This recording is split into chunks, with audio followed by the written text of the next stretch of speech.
We're going to start our conversation about Sino-Soviet relations, the relationship during the Cold War between China and the Soviet Union. Now, these two countries have a long history because of a shared border, over 4,500 miles of shared borderlands between the two countries. In the 19th century, China would lose vast territories to Russia, along with losing economic control to Western power spheres of influences and a growing Japanese empire. By 1911, the last Chinese dynasty, the Qing, will collapse, and later the new Soviet Union will continue to move into former Chinese lands, including up in Manchuria. Now, encouraged by the Bolsheviks in Russia, the Chinese Communist Party is going to grow in China in the 1920s. Led by Mao Zedong, the Chinese Communist Party would grow into the chief rival for the ruling Kuomintang Party, led by Zheng Jixi in the 1930s. Both of these men ultimately wanted unification of China and an end to outside interference. A civil war through much of the 1930s would ensue, where the GMD would move to eliminate the Chinese Communist Party. A truce would come during the Second World War following Japan's invasion, but after the defeat of Japan in the Second World War, that civil war between the communists and the nationalists, the GMD in China, resumed, with a communist victory ultimately in October of 1949. Zheng Jixi, for his part, and the nationalists took refuge on the island of Taiwan, and that'll become important to our story later. Now, with a new communist Chinese government in China, we need to look at the relationship between the Soviet Union now and the Chinese Communist Party. Though linked through communist ideas, Mao and Stalin certainly had different interpretations of how the communist revolution would unfold. Stalin had rapidly worked to turn his country into an industrial state, where industrial workers were leading this urban class war, while Mao had a very different country and saw the peasant population of China as the vanguard of the communist revolution. China simply didn't have that industrial base. Now, Stalin, during the Chinese Civil War, offered little support to the Chinese Communist Party, fearing that Mao could be a rival in the communist world. And he did not want to see the Cold War spread to Asia, which is the same thing that we talked about with regard to the United States and the issue in Vietnam. The Cold War focus was in Europe at this moment for the Soviet Union and the United States. Mao believed that Stalin, for his part, wanted a weak China so the Soviet Union could dominate in Asia. But despite this early rocky relationship, there was an attempt at an alliance. With the Communist Party victory, Mao would be invited to Moscow in 1950, where the two parties would sign what is known as the Sino-Soviet Treaty of Friendship, Alliance, and Mutual Assistance. On paper, this created a relationship to develop economic and cultural ties between the two countries. However, Mao was offended by his treatment that he received in Moscow. He didn't exactly get a red carpet rolled out for him. He didn't feel like he was treated as an equal of Joseph Stalin's.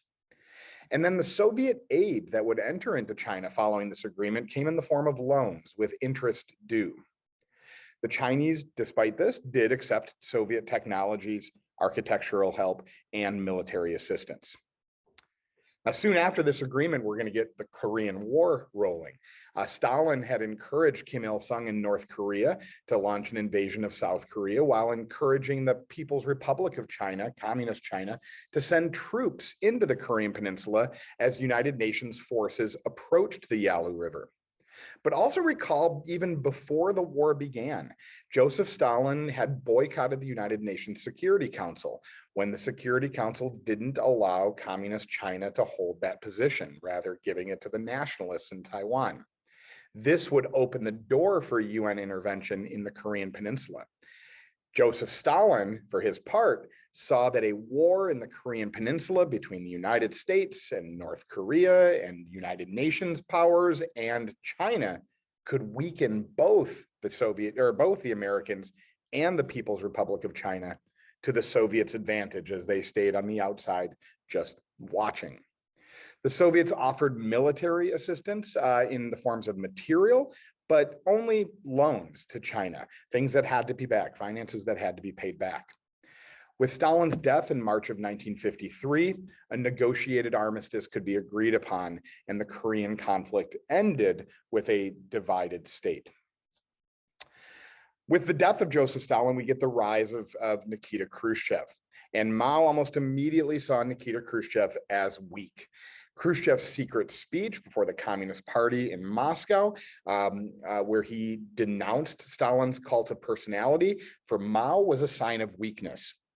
Khrushchev was also dealing with uprisings in Eastern Europe, and Khrushchev's professed peaceful coexistence with the West, according to Mao Zedong, violated communism's revolutionary ideology. You simply couldn't have a peaceful coexistence with capitalist states, according to Mao Zedong. This comes to a head in 1957 at an international meeting of the Conference of Communist Parties, where the Chinese Communist Party declared that the proletarian world revolution, this global communist revolution that was unfolding, could only come through force, and that capitalism needed to be crushed in violent revolution. And that China, not the Soviet Union, was the true leader of international revolutionary communism. Now, Khrushchev, trying to mend some fences, would travel to Beijing in 1958 with hopes of easing those tensions.